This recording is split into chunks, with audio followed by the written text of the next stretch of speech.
Well, I am so pleased to introduce our speaker this morning.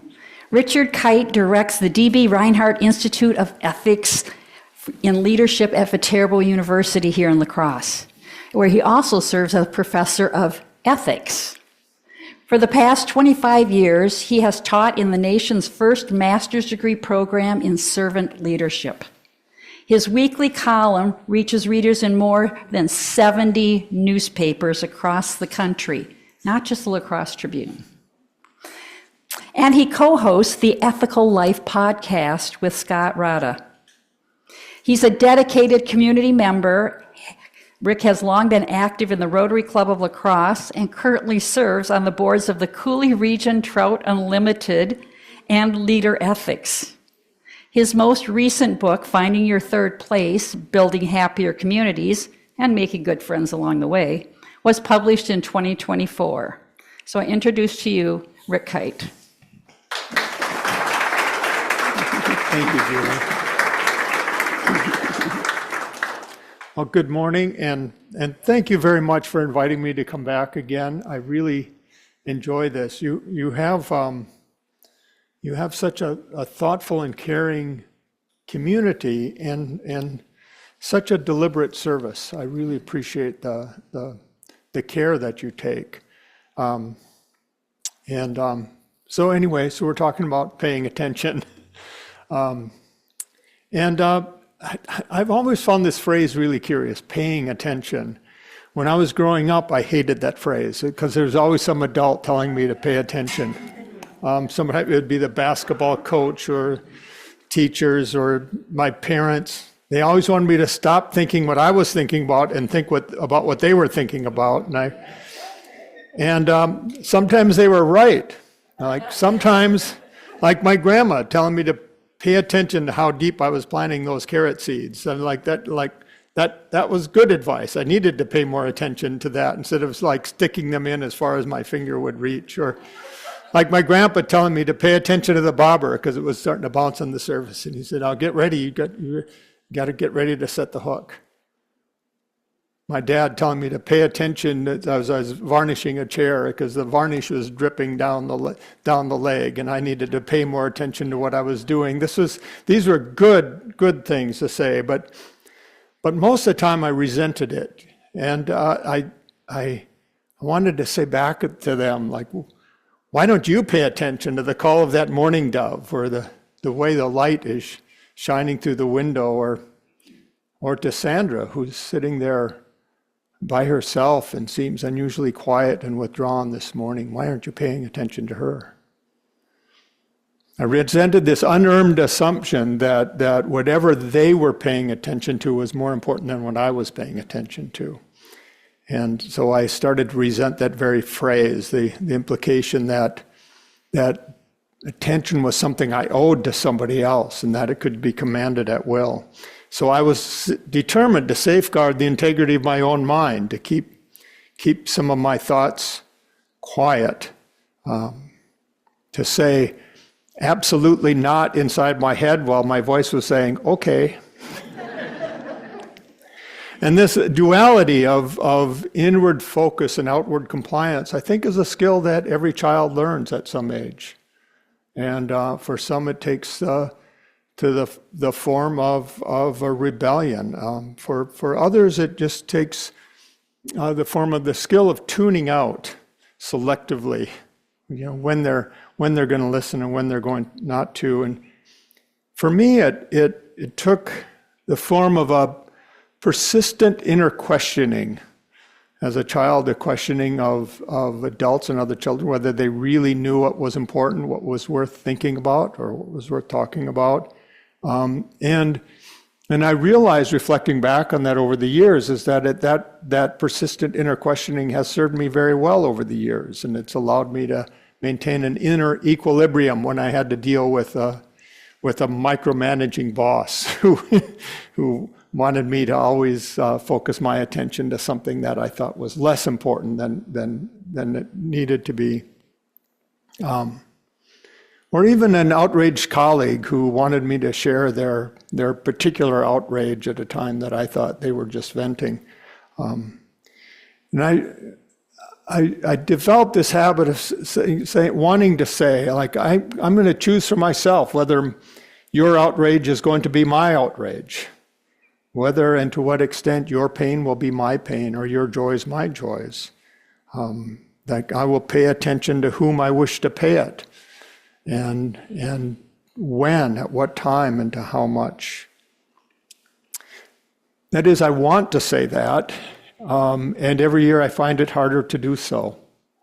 And you would think that, like, learning to pay attention on our own terms is something that gets easier as time goes on, and I'm finding that it gets harder. And it's harder to maintain a coherent self in the midst of everything that's happening. And I don't know if this has been a struggle like in every age or not, but I kind of suspect it's peculiar to ours. And this is peculiar to the living in the time of this attention economy, when suddenly we've figured out how to make these demands and claims and counterclaims persistent and everywhere. Something we can't escape from. And I feel like I've lost something.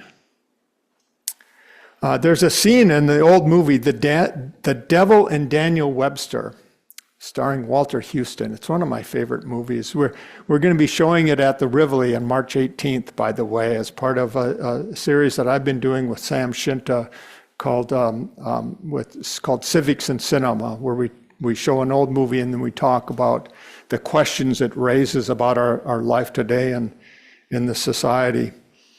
And if you're interested, you go on the Rivoli website and find tickets for it. But it's about a devil who's tempting a young farmer with riches. It's a retelling of the tale of Faust. Scratch, that is the name that was like common in New England for the devil. He promises him money and all that money can buy, he says. He can pay his debts, have a nice house, be the envy of all his neighbors. All he has to do is sign a contract agreeing to surrender his soul. And Scratch says, like, what is the soul anyway? It's nothing. Can you see it? Can you taste it? Can you smell it? No. Just sign. So he does. Signs the paper. And I feel like I'm signing that contract every day. Every time I download a new app. Or make a purchase online, or do an update to my computer, and all I have to do is scroll through to the bottom of the page and click that I agree. I give my consent, and it costs me nothing. Just a click. What is a click anyway? Can I see it? Can I taste it? I smell it? It's nothing. Just go ahead and click it. And you'll be fine. You'll have everything you want. You'll even get 10% off this purchase.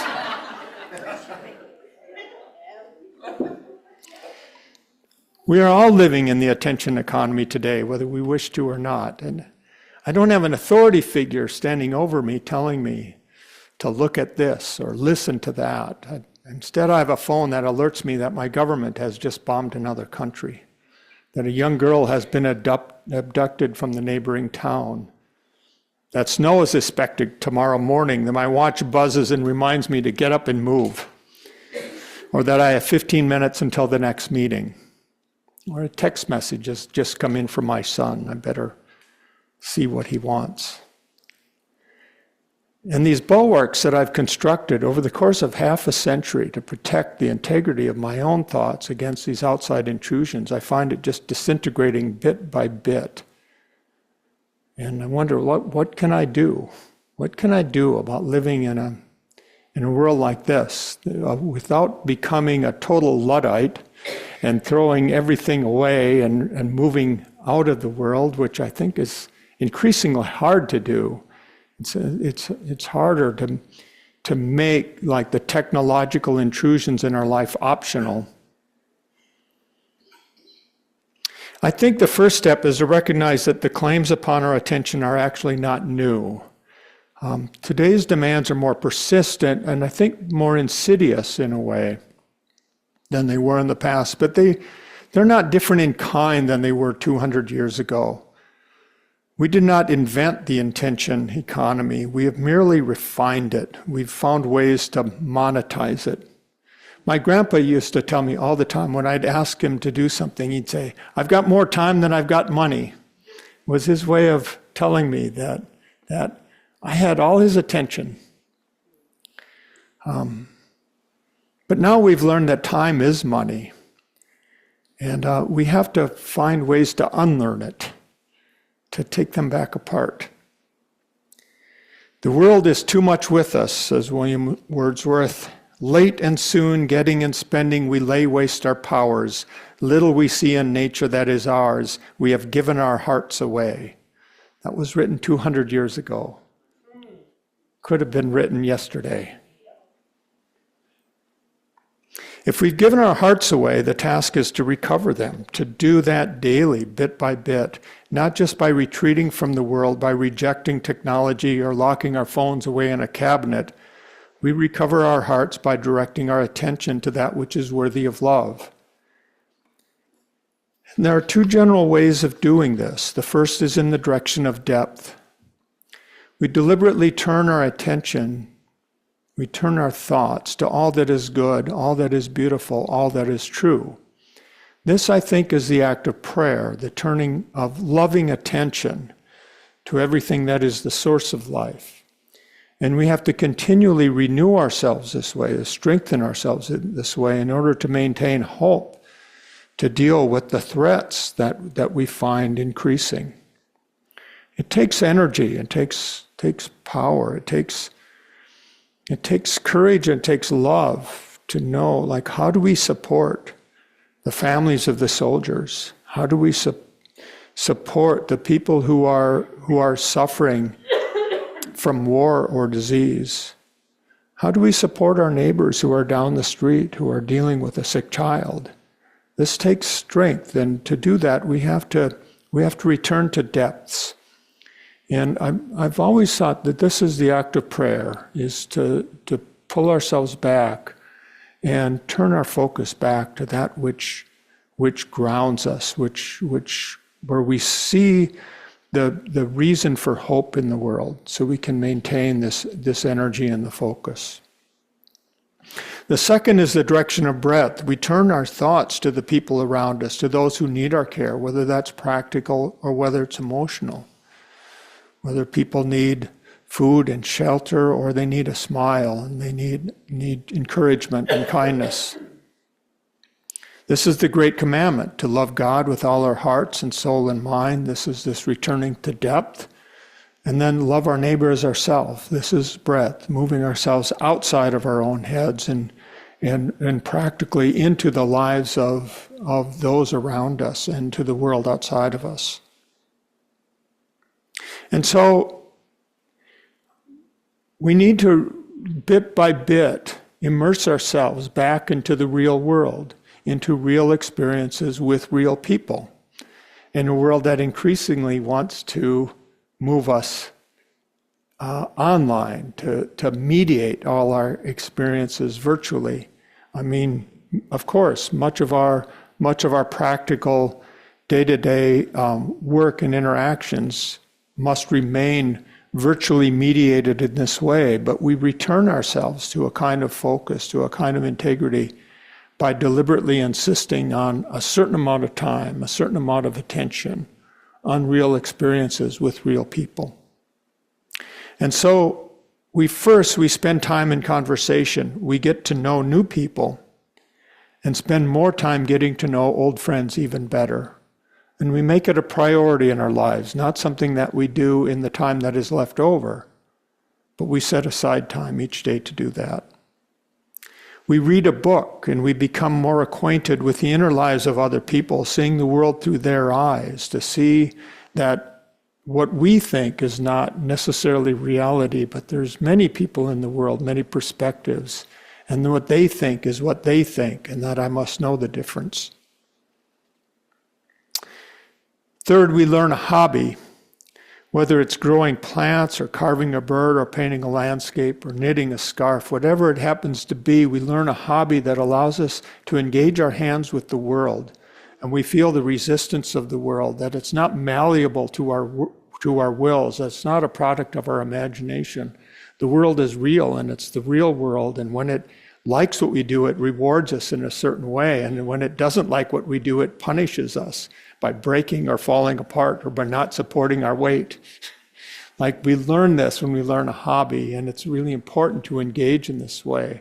And when we learn skills that are new to us, it's a real struggle, and it demands our complete attention and our focus in order to do it well. And finally, we go outside and take a walk. We spend time outdoors, and we see the sky, listen to the birds, we feel the wind on our face. There's this beautiful story by Richard Louv, who wrote the book Last Child in the Woods. And he tells the story of a woman who took a group of urban Girl Scouts camping, and most of them have never camped before. They'd never spent a night outdoors. And there was one girl who just refused to be engaged. She didn't like it at all, and she just would look at her feet, and she complained all day. But in the middle of the night, she woke up and had to go outside and pee. So she woke up the counselor, and she had to go outside the tent, and the counselor took her outside, and she looked up, and the stars were everywhere. And she had never seen the stars before. And she just stood there looking at these stars. And the next morning, Lou says that little girl was looking at everything. Her eyes had been opened, like this experience of encountering beauty of the natural world took her outside of her head, took her out of her preconceptions and her own concerns and worries, and made her pay attention to that which was beyond her. So this morning I woke up early. I took a walk in my neighborhood. It was dark, and I turned down Main Street, and there was Granddad's Bluff, reassuring and solid, and it was, we could barely see it against the sky. The clouds were illumined from below, but the sun hadn't risen yet, so it's dark, and I can hear the cardinals were starting to sing, and the cardinals were everywhere. And then in the distance, I could hear a few mourning doves. The mourning doves have just returned from their migration back north. And then I heard a lone goose who was complaining about the snow and the ice that had appeared overnight, and he's wondering whether he had made the trip back north too early. Maybe he should have waited a week or two. And I breathed the deep, cold morning air, and I felt the ground under my feet. I saw my breath go out into the world, and I felt my soul return from where it had been hiding. Here I am, it said. Thank you for finding me. Thank you for paying attention.